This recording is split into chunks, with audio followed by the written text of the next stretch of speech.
Good morning, everyone. Good My morning. name is Amanda, and I am one of the nurses here and community outreach coordinator here at the Missouri Poison Center. And with me today is Abby. She is one of our nurse specialists who works on the hotline, as well as does a number of other projects here in the center.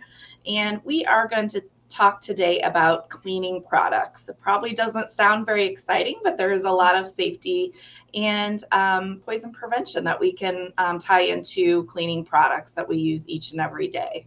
So we'll go ahead and get started. I will pass it off to Abby to talk about some safety tips. Yes, thanks, Amanda. So, my name is Abby. I'm one of the nurses. I work here at Missouri Poison Center, and I take calls from you if you ever have questions or problems at home.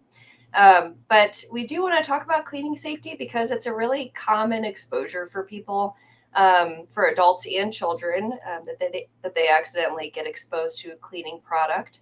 So, we want to touch on some ways to keep you safe and keep your kids and grandkids safe at home as much as possible. So, one important consideration when you're cleaning is to read product labels carefully. So, every product label has clearly written instructions for how to use it, whether or not you need to ventilate the space while you're using it, what to do in case of an accident, and what kind of protective gear you should wear while you're using it. So it's a really good idea to refresh your memory each time you use the product and to do a quick, scan of the label to make sure that you're using it correctly.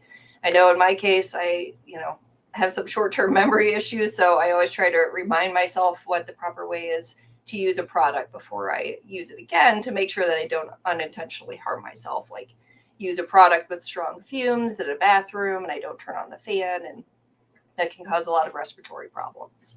So it's really important to read the labels, reread the labels. And then one of the most important considerations as well is to never mix cleaning products. So we get a lot of calls on this. Unfortunately, sometimes if you mix the wrong ingredients together, it can cause a chemical reaction that releases dangerous gases like chloroform or chlorine gas. It can really be a problem. When cleaners do interact, they often will cause fumes that cause eye, skin, or respiratory irritation. And in some cases, if you're in an enclosed space with them, it can cause you to become short of breath or even lose consciousness in worst case scenarios. There are some situations where it can even be fatal. So it's really important to never mix cleaners. I remember a couple of years ago, there was a case of a restaurant manager that was mixing a couple, I think it was cleaners for mopping the floor. And he ended up having a really terrible reaction. He went to the hospital and he actually later died because of the chemical reaction that occurred. So it's really important not to mix cleaners. They don't usually work better if you mix them together. You should use each one independently as directed. And if you're using something and it's not giving you the cleaning effect that you want, make sure you rinse it off with plenty of water before using another cleaner after that to try to clean the area. And then in terms of the products that are high risk when mixed, that would especially be anything with vinegar, bleach, or ammonia. Those ingredients interact really easily with other ingredients, so you should never mix anything with those, especially. And those products, like products that contain ammonia, can be found in window cleaners, bathroom cleaners, glass cleaners, furniture polish. So can be found in a lot of different places, and the safest strategy is to use only one product at a time. And then another big cause of accidental exposures would be transferring products to different containers. So we never recommend putting a product in a different container. That increases the risk of someone accidentally drinking it or applying it or being exposed to it. Some examples of how this can happen, and it can happen really easily. We get a lot of calls about it. But if you, for example, bought some bulk window cleaner at Sam's, it's in a really big package. It's difficult to use when it's in a big, heavy container. So maybe you put it into a small water bottle to make it easier to use, has a push-in, pull-out top. It's very manageable to throw under the sink, but if you leave it out on the counter, a water bottle could easily be mistaken for something that somebody should drink. Another example would be if a friend has a really effective ant killer that she makes herself with peanut butter and jelly, and she put some boric acid in there, and it got rid of her ant problems immediately. So she's nice enough to gift you with some of this ant killer in a peanut butter jar. And you can see how that product, which looks a lot like peanut butter in a peanut butter jar, would be a problem for people, potentially for yourself if you forget, or any other household family members or friends. This can also happen with like liquid plant fertilizers. A lot of them come in granules, and then you mix them with a liquid to make a large batch. So if you made too much of it and you don't want the extra to go to waste, you might grab a gallon milk jug bottle, for example, put it in there. And then you've got this blue liquid in a milk jug that kind of looks like a juice or a kid's drink to some kids.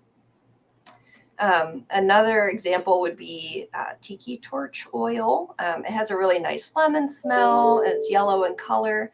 If you have some left over after refilling your tiki torches, you might put it into a Gatorade bottle because that's smaller and easier to store.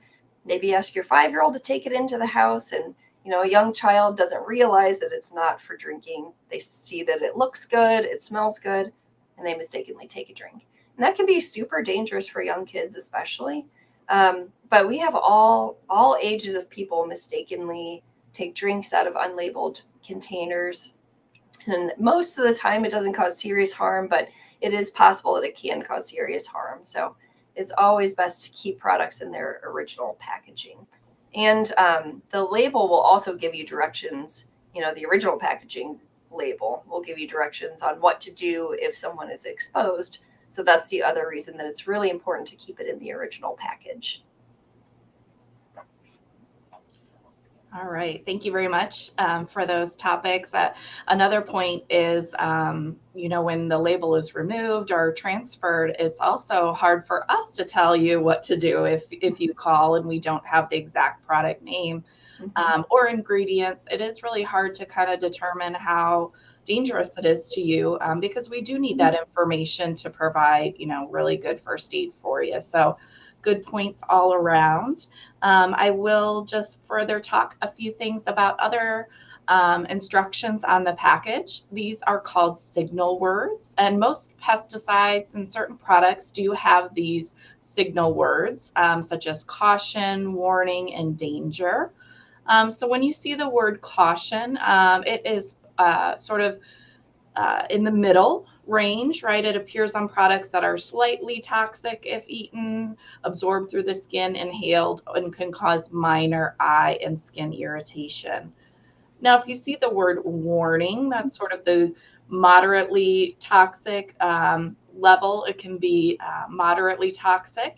And then danger is sort of our highest level, sort of that red light, highly toxic by at least one route of exposure, either to the skin, eyes, or swallowed. And it can cause permanent or severe problems. You may also see the word poison on the front label of a product, but that is not always the case. So if we see these danger, caution, and warning, we sort of know that these are words that have some meaning behind them, and we should further investigate and read the label. Also, really important is to make sure that cleaning products are put up high and out of reach of children, even ideally in a locked cabinet or closet, especially if you have children, pets, or visitors in the home. We have some examples there of some of the lookalikes that are out there. A lot of cleaning products are brightly colored. They're also in fun squeezable containers such as spray bottles. They look a lot like beverages often. For example, you see the apple juice and the wood oil there, as well as some other cleaning products and a variety of hues and colors. So it really can appeal to children. And then we also have the factor that the squeeze bottles and the spray bottles are really kind of fun to play with, right? When you're 2 or 3 years old, dousing your little brother or sister with some cleaning products has happened. We do get those calls. And so that spray nozzle, especially for young children, should be in the off position when it's not being used. And then ideally, it's put away each and every time. So don't turn your back and tend to something else, put those cleaning products away and locked up before you leave the room. Mm-hmm. And one idea that I just want to interject, because I have little toddlers at home as well. And kids, as you know, love to do what adults are doing. They want to help clean. So I actually have a spray bottle that just has water in it that I dedicated to my toddlers to be able to use when I'm cleaning. So that's their spray bottle of water that they can use whenever they want to help me. But then they, aren't trying to help with the real products and mistakenly harming themselves. That's a good point. Yes. Yeah, we can teach them proper habits and good life lessons, but we got to do it safely. So that's a good tip to have. I would encourage you just to save our poison helpline in your phone. We always do this at the end of our talks, mostly because that if something does happen, we as humans tend to panic, or we get worried. And if we have that number in our cell phone or posted well in our homes, we can just reach out and dial one of us, one of our nurses or pharmacists. We're available 24 hours a day, 7 days a week, to answer any of those questions and or help if there is an exposure to a cleaning product or other type of household or outdoor poison. So willing to help 24 hours a day. That number is 1-800-222-1222. I appreciate you, Abby, for joining me today, and wishing you a great rest of your week. Yes, thank you. You too. Everybody stay safe out there with your spring cleanings, and call me if you have any problems. Thanks, guys.